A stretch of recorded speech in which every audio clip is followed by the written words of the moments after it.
Hey everybody, what's going on? Recently I just had an engine light come up, got it scanned, code came out to be p0033, and when I looked it up, it was that the supercharger bypass solenoid was having issues.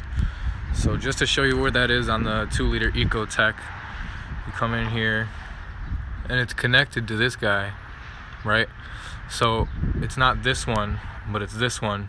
And you follow this back and it brings you in here, and then here you go right here. This is it.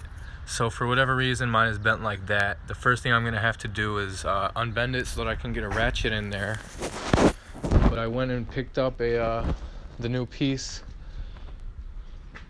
This is what it looks like. Also got some new hose because for some reason that's the only hose that's just like completely corroded on my car. If you look at it, I'll show you one more time. See like this one versus like how this one looks, or this one. So once again, that's part number TBS3. I picked it up for like $40, so this should fix the code. Okay, so as you can see now, I got the solenoid bent up. So what needs to happen is that there's a 10 millimeter right there. I got my baby socket for that, and it needs to get disconnected right here on the back side, and the harness disconnect needs to come off. So start that. Yeah, so for the harness part, all you got to do is pull up on this tab so that it would come undone from this, and then just pull straight out. And I'm not going to take too much caution on doing this hose because it's pretty fucked anyways. Seems like it's just gonna break any second. Yeah, so this is exactly why I wanted to replace this hose. Coming off of there, it wasn't too bad, but of course, as you can see, broke down here, just snapped right off. Thing is completely rotted through. So I'm gonna get some pliers on there and try and get that off so I can get the next one on. But other than that, this back one looks pretty good. It should come off a breeze. Okay, so got this off. The little piece of hose that was still stuck on there was some of those pliers, but came to the realization when I tried loosening this, the bolt was also, the bolt and the nut were both spinning. So figured this has to come out as well. This one right here, which is a 14, and then there's something on the other side of the 10 that needs to be held on to with a wrench so it can be ratcheted off. So right now I'm gonna go ahead and get this 14 off. Okay, so I just got that 14 off, and that kind of releases this whole bracket right here. Let me see if you can see in there. Yeah, right there is what needs to be held on so that can be loosened up. But that's gonna be kind of a bitch to get to like that. So I'm gonna go ahead and undo this quick disconnect so that I can lift this up more, and it's more exciting. Alright, got this disconnected, and that involved taking this quick disconnect right here, and this tab right here pretty much just took a screwdriver and like brought it out of this thing so that it was like that, and it wasn't hooked on no more, and it gave it enough clearance to pull off, and then gave it a pretty solid tug and it pulled off. So now you can see I got this thing pretty freely moving. I can get back in here where I need to be right there so that I can unscrew that, and then this will come off, and I'll pop the new one on and reattach the hose. So this on the opposite side ended up being an 11.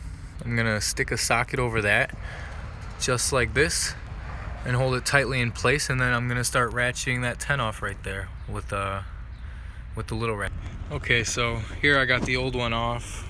Kind of ran into some unforeseen issues as I had dropped one of the bolts. Had to find a something to replace it. But I got the new one right here with the new line. I'm gonna go ahead and install that now. So what has to happen is that it gets put on with this, like it gets put in like this. Okay, so I'm sorry about that, I had that wrong. The metal end actually goes to the back, and the black plastic end that would be up here is what goes to the front. So this is gonna go in place like this. It's gonna attach to that same bracket, and the rest of this line is gonna come over to here and reconnect here like it had before, and then we're gonna be golden. All right, so here you can see I got these two put back together. Like I said, I dropped that one nut, so I kind of had to improvise. I got a washer going through there. It seems pretty steady. It should be all right. It should hold. Yeah, I'm gonna go ahead and just mount this right here back to that, and then it should be in place. I'm gonna reconnect the hoses, reconnect the harness to the harness spot on the new piece, and then we'll start it up. All right, so here's the newly installed supercharger bypass valve. I bent it back just because actually it helped with clearance, but as you can see, you got the hose reconnected, running there from the back side, and the new hose reconnected to the blow-off valve, and then reconnected to the front side. So yeah, reconnected these two quick disconnects, put the brackets back in place. I guess all we got left now to do is give her a start. Let's get in here. Put my foot there.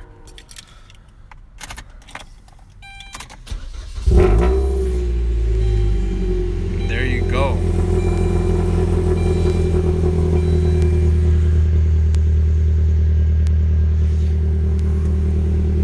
Yeah, that sounds nice. Yeah, that sounds real nice. Okay, so instantly the engine light is gone, but seems kind of late. It would have to go through a few heat cycles or get about 50 miles on it to register in the computer, so I don't know what's going on with that. But right now I'm about to go for a ride, see how she does. Because of that issue, it's been having a hard time staying in boost, and I've been able to notice it, so I'm gonna see now how she performs, and next video will give you guys an update if the code's gone or if it's still there. Yeah, soon to come. I'm gonna have to do the timing chain tensioner though, because the notorious redline tick has appeared and then disappeared and then reappeared. Looked into it. It shouldn't be too hard. It just involves pulling the valve cover, but it should be something I'll be able to do with my father in a couple hours. Definitely need that done though, because I heard that it can cause some bad internal damage with your timing chain and the guides. So yeah, right now I'm about to go on a ride and let you guys know how that goes. All right, so I'm gonna get a little second gear pull from 20 to roughly 60 and see how that feels. Motor's already warm. I was just driving it for a little bit, so don't get mad at me. But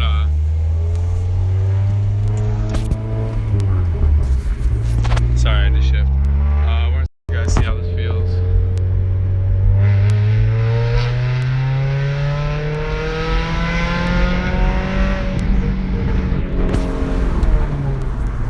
Problem fixed. Immediately feels much better. It was feeling more sluggish before, and I was just able to tell pretty easily.